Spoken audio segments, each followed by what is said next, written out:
quiero empezar, obviamente, dando las gracias de una manera muy cordial a esta querida Pontificia Universidad Católica de Valparaíso y muy concretamente al Instituto de Filosofía y al Instituto de Ciencias Religiosas y, por supuesto, a Ricardo Espinosa por la oportunidad de estar esta mañana en un lugar que para mí, como saben muchos de los presentes, ya forma parte de mi biografía personal, porque la verdad es que los llevo un tanto en el corazón, ¿no? Es un gusto estar y también empezar con un tema que es un tanto problemático y que también se va a plantear, como decía ayer la profesora Lidia Feito, más como un conjunto de preguntas a veces que como un conjunto de respuestas, pero entiendo que son proyectos en los que merece la pena entrar a fondo porque son los que están en la actualidad en este momento y conviene llevar la reflexión filosófica al mundo de la vida, a la calle, a lo que ahora mismo se está trabajando con profundidad. Como verán, el tema que yo proponía tiene dos partes: neuroética, moral como estructura o moral como contenido, y la segunda parte del rótulo es obviamente una parte zubiriana.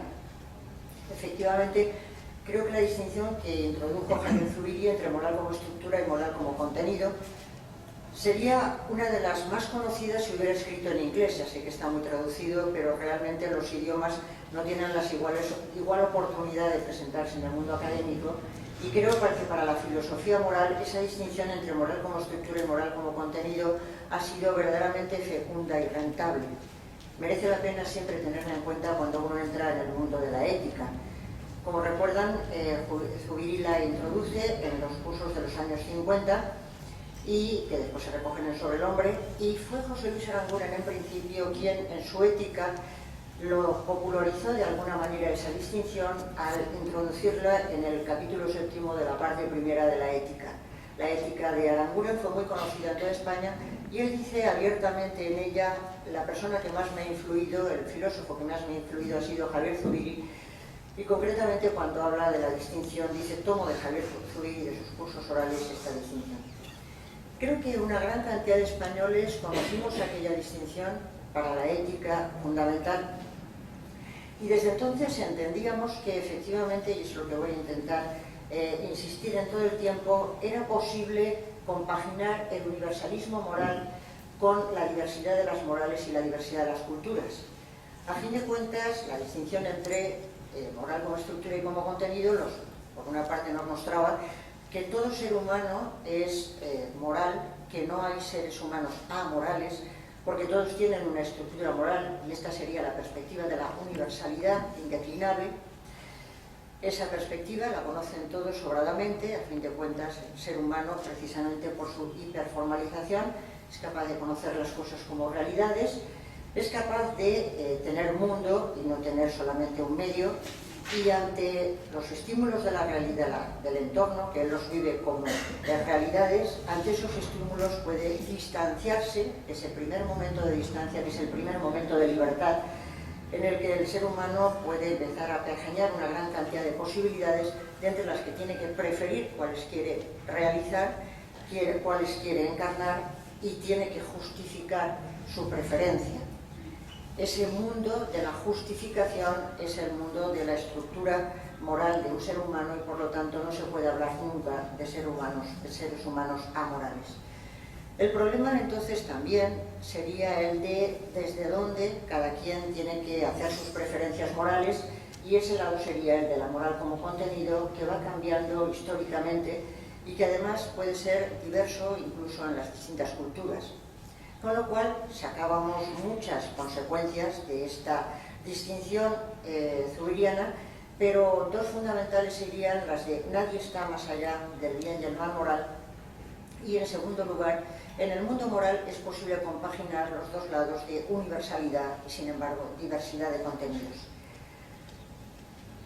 Pasado el tiempo, en el año 2002, se celebra un congreso en la ciudad de San Francisco, organizado y auspiciado por una fundación que trabaja en cuestiones de neurociencias, que es la Dana Foundation, y en ese congreso, que llevaba por título Neuroethics Mapping the Field, neuroética, haciendo un mapa del ámbito, haciendo un mapa del campo, Se presenta o se pretende presentar una absoluta novedad que lleva el nombre de neuroética.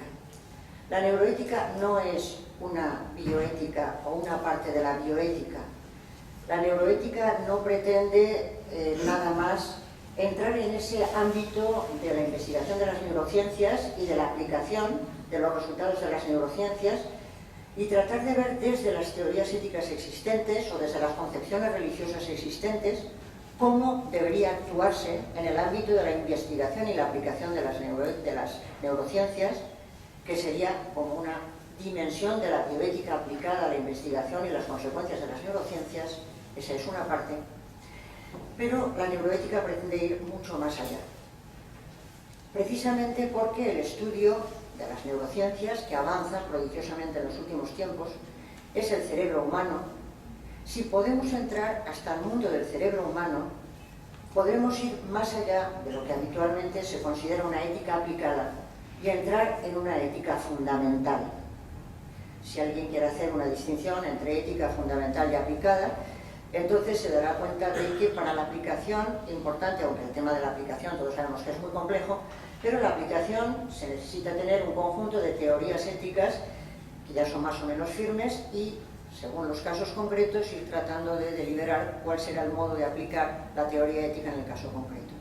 Pero lo que pretende la neuroética, que en parte es eso, lo que pretende también es, en el momento en que se llega hasta el cerebro humano y desvelar el funcionamiento, gracias al avance de las neurociencias, se trata de desentrañar los fundamentos de la conducta humana. A fin de cuentas, se entiende que el cerebro es la base de la conducta moral, de la conducta económica, de la conducta religiosa, de la conducta artística, de toda la conducta humana. El cerebro es la base y, por lo tanto, las neurociencias que nos llevan a estudiar el funcionamiento del cerebro, en lo que nos van a meter es en la entraña de la conducta de los seres humanos. No va a ser la neuroética una simple ética aplicada, sino que tiene en muchas ocasiones la pretensión de convertirse en ética fundamental. Ella va a estudiar los fundamentos y no solamente las bases de lo que sería una ética normativa. Estudiaremos el fundamento y además cuáles serían las consecuencias que se seguirían para una ética normativa. La verdad es que este intento de algún tipo de ciencia que está en avanzadilla, de hacerse con las bases de la ética y decir que se van a extraer de ahí una ética normativa, no es nueva. Todo el mundo recordamos el positivismo de Comte, que al final llegó hasta una religión de la humanidad, los intentos de Maurice Schlick de hacer de la ética una ciencia, y en los últimos tiempos la verdad es que la economía ha intentado apoderarse del fundamento. La racionalidad económica sería la racionalidad que se mueve en todos los ámbitos de la vida social, y entonces también la moral se explicaría desde el funcionamiento de la racionalidad económica. Hay un cierto afán de conquista con respecto a esa pobre ética fundamental que todo el mundo quiere arrogársela, y desde cualesquiera ciencias que empiezan a tener un poco de auge viene el intento de apoderarse de esos fundamentos de la ética y normar desde esos fundamentos que van a ser fundamentos científicos. A fin de cuentas, saben que las neurociencias son ciencias experimentales que, con el método habitual de las ciencias experimentales de observación, de hipótesis, comprobación, tratan de ver el funcionamiento del cerebro. El funcionamiento del cerebro, es decir, el cerebro en acción. Es posible ver ese funcionamiento del cerebro y entonces cabe la posibilidad de pensar que si somos nuestro cerebro, como se dice en muchas ocasiones, conociendo ese funcionamiento del cerebro, ya conoceremos, pero advierto, no solamente la conducta moral, sino también la conducta religiosa, la conducta económica, la conducta artística. Toda la conducta humana va a poder ser descubierta desde el funcionamiento de los mecanismos cerebrales. ¿Por qué las neurociencias han avanzado tanto? Pues, como se sabe, porque las técnicas de imagen cerebral han avanzado enormemente en los últimos tiempos. Son técnicas no invasivas que permiten ver qué zonas del cerebro se ponen, se estimulan en relación con determinadas actividades, y hay quienes quieren establecer un correlato entre las actividades y la zona que queda activada. Si eso quiere decir que hay un correlato o es la causa o no, es una de las cuestiones que están precisamente en litigio en este momento. El avance de las neurociencias es imparable. Y además, bajo mi humilde perspectiva, es absolutamente deseable lo que se está consiguiendo en el nivel de la terapia, del diagnóstico, de la mejora de toda suerte de enfermedades que tienen que ver con el cerebro, es inmenso. Con lo cual, ojalá las neurociencias avanzaran muchísimo más. Mi pregunta, en este caso, no es si es bueno el avance de las ciencias, que siempre es bueno. Que siempre es bueno el avance de las neurociencias, por supuesto que sí. Tampoco mi pregunta va a venir de si es necesario que haya una ética que arrope la investigación en neurociencias y que trate de ver si son buenas las consecuencias en determinados casos. Por supuesto que sí. Esto para mí no es discutible en ningún caso y me parece sumamente positivo. La pregunta es si efectivamente la neuroética, entendida como un estudio científico del funcionamiento del cerebro, puede convertirse en la ética fundamental.